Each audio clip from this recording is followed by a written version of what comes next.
All right. Hello and welcome to this edition of the Grow with Moin podcast. I am your host, Moin Zafar, and today I have with me Norton. Norton is a very young and successful realtor from Ottawa. We recently met at a real estate conference called the Bus Conference in Toronto. And the reason he's on the podcast today is because in year one in real estate, he made over six figures, which is quite remarkable. So, Norton, welcome to the show. Thanks for having me. Looking forward to it. Yeah, no problem, man. So it was great meeting you at the conference and seeing you on the panel and talking and telling about your experience. So tell us a little bit about yourself, how you got into real estate and why you got into real estate. Yeah, for sure. So real estate really just started, this kind of dates us back to university. So I was at Carleton University here in Ottawa, and then I was working in the government as well as studying at the time. And then from there, it kind of led me to getting a part-time administrative assistant job. So I got a job at a brokerage here in Ottawa, which is also the brokerage I'm licensed at. So Coldwell Banker First Ottawa. So got a job as an assistant, trying to figure out the back end of the business. And for myself at the time as a university student, it's a large financial commitment to get your license, right? So I did some early digging, such as every student at Humber, and I was like, hey, you know what, like $8,000 to $10,000 as a university student right away is a big enough investment that I'm not sure if I want to do it. So got a job, wanted to see what it was like, and then see the back end of the business. So from there, I knew, sorry, that my potential mentor, Raymond, he's top producer here in Ottawa, was at that brokerage. So I asked the manager there, I said, hey, does Raymond Chin work here? And then from there, that was my stepping stone to kind of get familiar with the industry. Yeah. Oh, nice. So you kind of started like you were curious a little bit, and then you wanted, before you invested any money into it, you wanted to see what it's like, and you started with the back end. I think that's very smart because it's kind of foundational, and then because when you do get into the industry, that stuff like you still have to build those skills, and you kind of worked out then without spending so much money on it. Um, Exactly right. Like I feel like so many people just kind of dive into the industry. They see what opportunities are. There's definitely lots of opportunity in the industry, but I feel like in some cases people are diving into the industry perhaps for the wrong reasons, and where it's an expensive mistake in a lot of cases, right? Where you get licensed, you spend all the money, and then you're doing it for the wrong reasons in some cases, or you're not prepared for what the industry actually holds, right? So I think that's a big part of it. yeah. So you mentioned like people getting into real estate for the wrong reasons. What are some of those reasons that people get into real estate, you think, and like they're bound to fail like very soon? Yeah, like I mean, for myself, like I really did some homework in terms. I called it a 2 year research project. I was still in university, so I literally call it like a 2 year research project. But what I'm referring to is really like people get into the industry because they see, for lack of a better word, some TV shows out there as well. They see, the checks and the TikToks of what can happen in the industry. Which, don't get me wrong, there's large sums of money that are being dealt with as a real estate agent, but I feel like people dive in for the wrong reasons in terms of they want the check, they don't want the grind and kind of what it takes, right? And there's some dark days, right? Whether you're a new agent or kind of under first 3 years, 3 to 5 years in the business, there's like definitely some major hurdles, right? So people are ready for the check, but they're not ready for the work that's actually entailed to ultimately get paid, right? So I mean, it's one of the only industries where you can literally make negative dollars, right? Like not many jobs can you say where you can make potentially negative dollars, right? So Yeah, it's I think outside looking in, it can look very tempting and very flashy, and people think almost all the realtors make a lot of money, but that's not not always the case. yeah, that's not always the case at all. Yeah, and it's people who are doing it right and being consistent with it are actually getting somewhere. And even then, um, like I guess maybe you're an exception. A lot of people in their first years, like they struggle to hit their goals, and maybe it was the market has been different now. I think when you came in, it was different, and now it's completely shifted. For Um, sure. and so those are one of the things that you also have to deal with as a realtor, because at one point it's hot and one point it's down, and then you gotta manage the ups and downs. And even though you have cash flow coming in, you gotta be prepared for when there's a shift in the market and you're not making enough to still be able to ride like the downturns in the market. Absolutely right. Like I would say that I don't think you were at the first Buzz conference in Toronto, but Tom kind of asked the whole audience, Tom Story out of Toronto, he asked everybody, he said, who had their best year in real estate this past year? Like the whole room's arm goes up, right? Obviously, right? And then who said, and he asked again, he said, who thinks they're gonna have an even better year? Right. So some people's arm shot up, some people, didn't answer, whatnot. But yeah, that's a very important point that you brought up, is that the top agents really, like, and having discussed this with my mentor as well, the top agents do well in every market, right? Buyer's market, seller's market, balanced market. Like whether there's market changes, the best agents always do well, but it's the ones that get um, kind of caught in the habits, and as well as poor habits, sorry, and where in a changing market, ultimately the pie is smaller, right? There's just less business to go around, right? Yeah. So that's something that I've really kind of invested in myself over the next, I actually recently invested in coaching with Richard Robbins International. So it's based out of Canada, but that's in these market shifts, you can't be afraid of what's going to happen. You have to take action, right? So I think that's a big point and very important point that you brought up as well. Yeah, indeed. And so tell us about like your first 3 months starting out. Like what were they like? What were you doing? Um, Yeah, were there challenges, and how did you overcome them?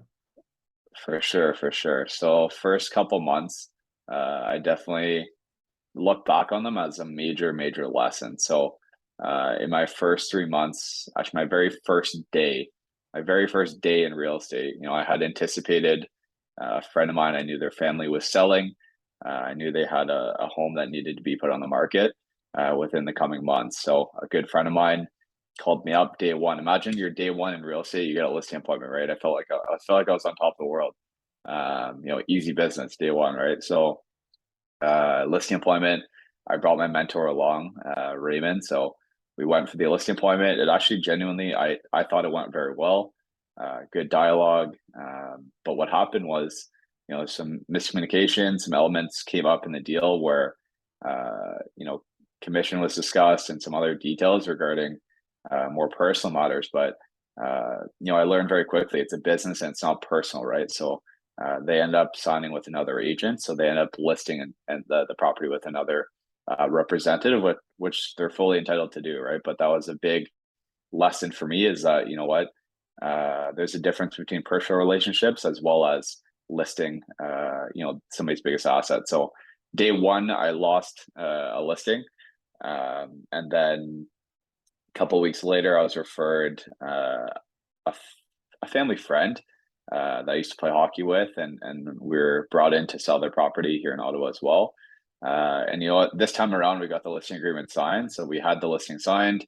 They're ready to go to market, and then literally 3 days before we're about to go live, so we're going live on that Monday, I believe. So like late last that week, so Friday of the week prior, I get a call saying, you know what, like cancel all the photography.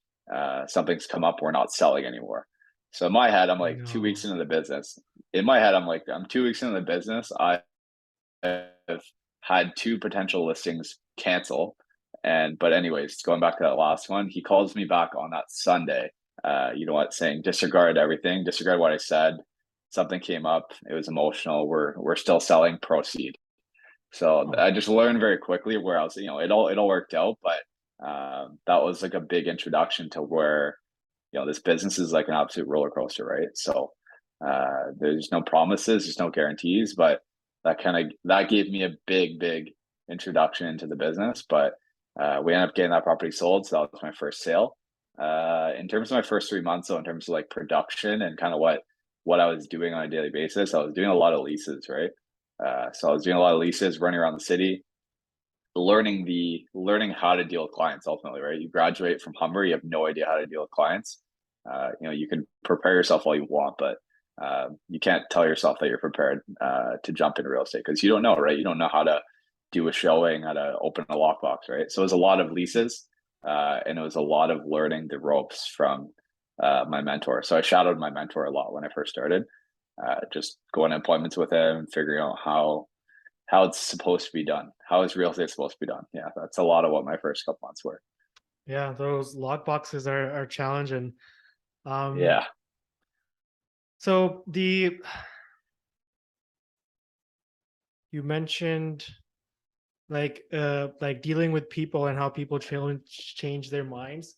And a lot of times yeah, people forget that real estate, other than actual real estate, it's a people business, and you're dealing with people a lot. And especially when people are spending like money on their biggest asset that they're ever going to spend on, there's going to be a yeah, lot of like emotional challenges that come up with them, 100%. with their families, even with us. And it's I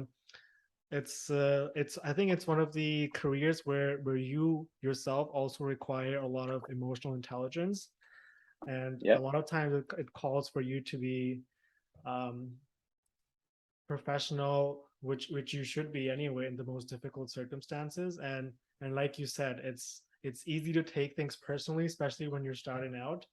But you gotta separate yourself from the emotion and know that it's nothing personal, and then people will at the end of the day make the decision when they're comfortable with it, and it really has nothing to do with you. And so talking about that, and being so young yourself, did you find that was an actual an obstacle, like being that young? Did you find that being people young. Uh, I people would, had I would, problems trusting you? yeah, I would say that, being young in the business, like absolutely, there's whether it's pros and cons to it, but I would say that if you look at it specifically and constantly as a con, that's only going to do you a disservice, right? So if you don't trust yourself, why is somebody going to trust you, right? So I think that that's something I told myself on day one is that if you're well informed and you're well versed, well spoken, is that people don't have a reason to not trust you, right? So like, funny enough, like for the first bit when I first started, we're still wearing masks to everything, right? So grocery Yeah. stores, showings, we're still wearing masks. So like I remember my very first client. Um, we had talked on the phone a couple of times, and it was at that point where people wouldn't take their masks off even after the showing yet. So like, I was wearing a mask, a black mask, and then we come out after the showing, and just by sheer, I think it was cold, right? So I took the mask off for a second, and then she looked at me. She's, "Oh my goodness, how old are you?" And I was like, "I'm 23." So then at that point, she couldn't believe it. We'd already been working together for about 2 weeks, right? So I'd already developed that trust, but that just shows, right? It doesn't matter how old you are. Like I had a mask on, and she trusted my ability to navigate the process, but it was only so after when she actually saw my face that no, it's just a funny story that I look back on because like at that time we were still all wearing masks, and it literally didn't matter how old I was, right? So that was a very funny story to look back on. No, that's kind of cool. It kind of worked in your favor, but like you said, like if you are confident in your ability and you do the work, like people will be able to see that. Like it's very easy uh, to spot someone who is BSing a lot versus someone who actually knows what they're doing. And 100%. people are able to spot that very easily. So if you're not doing the work and you're just saying you're going to walk into an appointment and just get the check, then you're in for a rude awakening. 100%. I think that having a mentor would play into that factor as well, right? So when you first start, you're playing off a lot of that. You know what? It's me and my team. It's me and my mentor. That's a lot of the dialogue that you're having is that you're giving people peace of mind that it's not just you. Like people ask the question, how long you been in the business, right? You know, a month or a week, but like you're like, it's me and my team, me and my brokerage, me and my mentor. I was mainly going off the narrative of it's me and my mentor, that will be here to help you, right? So that's a lot of what I utilize to my advantage, and you have to, right? Everybody, when you're new, you don't have any experience, right? Exactly. So it's building off that for sure. Yeah, and I think that point is very crucial, having someone with you who's been in the industry for some time to, and in a way you sort of borrow their credibility. And Absolutely, yeah, and it's not just borrowing the credibility, it's like you have to live up to it, right? Because at the end of the day, it's their name too. And if they see you're not doing a good job, they'll probably part ways with you. for sure, for sure, for sure. And so we talked about the first 3 months. Let's talk about the next 6 months. What were they like? How did you change and grow in the next six months following the first 3 months? Yeah, for sure. So as it kind of transitioned into the really kind of got off my feet on the first, I would say by month 5, 6 to 8, I would say that's where more transactions, like more sales came along. So working along with more buyers. Uh, Keep in mind, like from very beginning, I was doing open houses like literally every single weekend. So I was doing open houses every weekend. Gives me opportunity to meet more people and speak about real estate at the end of the day to more people, right? So being more well versed in front of clients. So I was meeting a lot of people at open houses. Some had agents, some didn't. The ones that didn't, of course, I'd follow up routinely with. And I was able to successfully meet a couple buyers through open houses. So that's where I was able to have some success, sorry, and find them homes. So I found a couple of those buyers' homes. And those are some of my closest clients to date, right? Like they mean a lot to you. They're your very first clients, right? So I was able to navigate that. Was able to get a number of sales done that fall, and then I continued to do leases. Though I was doing leases I still do leases, right? So I was able to leverage those opportunities. At the end of the day, everybody is an opportunity for business and a relationship, but also an opportunity for yourself if you do a good job to generate referrals, right? So that was a big part of my first, call it 8 months to a year, is where I was really honing in on those relationships I had built through open houses as well as just meeting people, right? So yeah. Yeah, that's great. And a lot of people don't prefer doing leases, but like a lease could be like a home buyer, like in 3 to 5 years. And it's like you said, it's really important to cultivate the relationships and like like take everyone you meet seriously and present yourself in a professional manner. Absolutely. Like I would say that, my first honestly, like first year I did I believe I did 12 leases, but 12 leases. And then um in my first 6 months I did 12 leases, but that kind of brought me into this year. So that brings us into 2022. And that's where this year I've been able to do even more leases than that. I've done, north of 30, 35 leases this year. So Nice. it's all meeting people. They're all potential opportunities and all people that if you treat them like gold, they have no reason other than to either refer you or speak highly of you, right? As a professional. Yeah, really cool. So you've done well within your first year, first 18 months in real estate.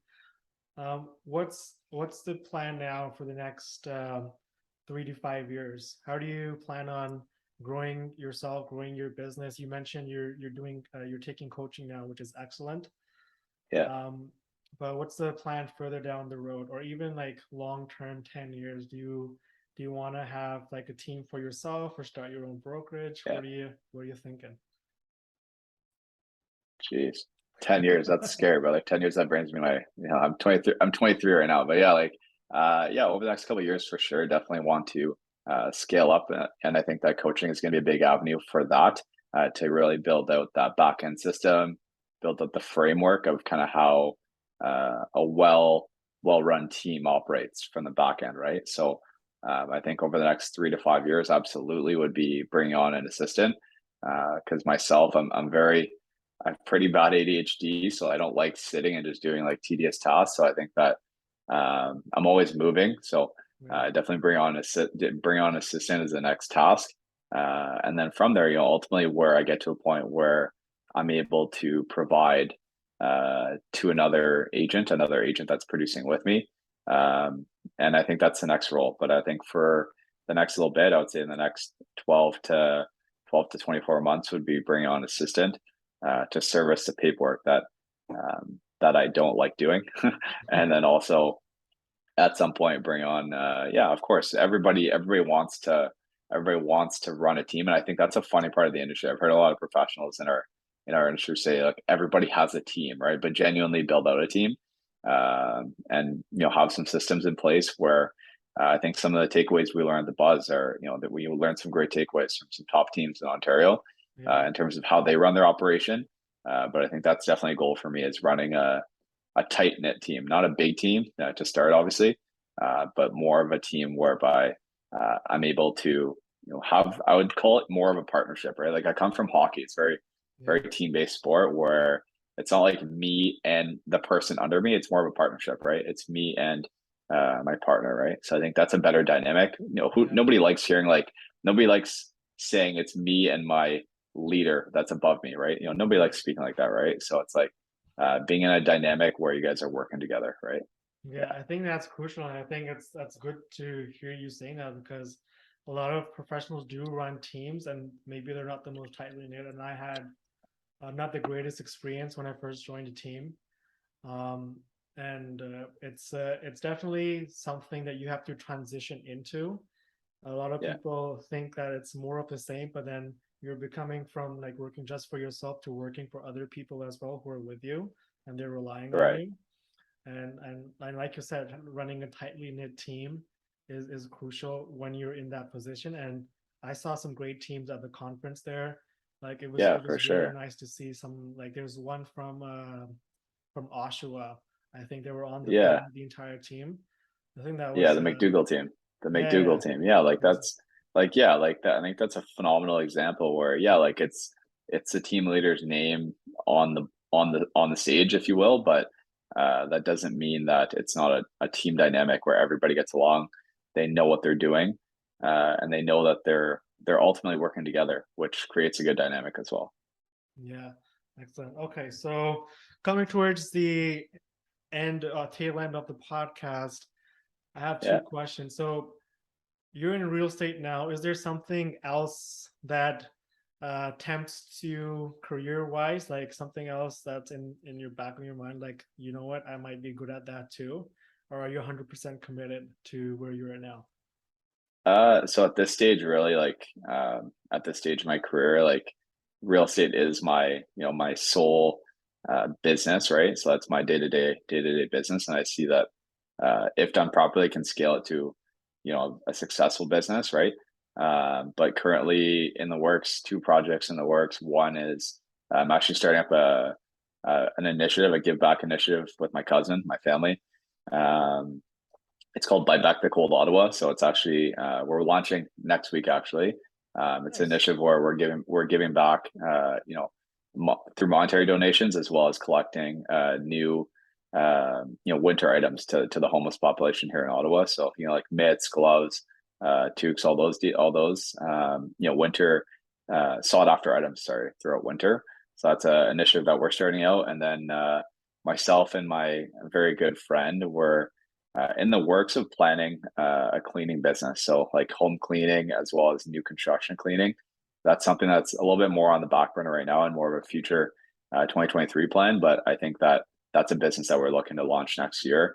That is, I've personally paid cleaners, and they're part of my Rolodex in terms of what we offer our listings, Right. professional cleaning service. But I think I'm fairly tech driven and I'm fairly innovative in terms of I know what I can bring to the table. So I think it can be improved in terms of what services are offered and the quality control within a clean business. So that's my friend and partner has experience in service based businesses. So that's something that we're looking into. So as a real estate representative, having the ability to offer your own in house cleaning is, I think, a pro to have as well. So yeah, Yeah, kind of definitely.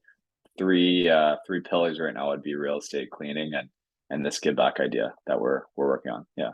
Yeah, nice. Really cool, man. All the best with those ventures. I'm sure you'll be great at it.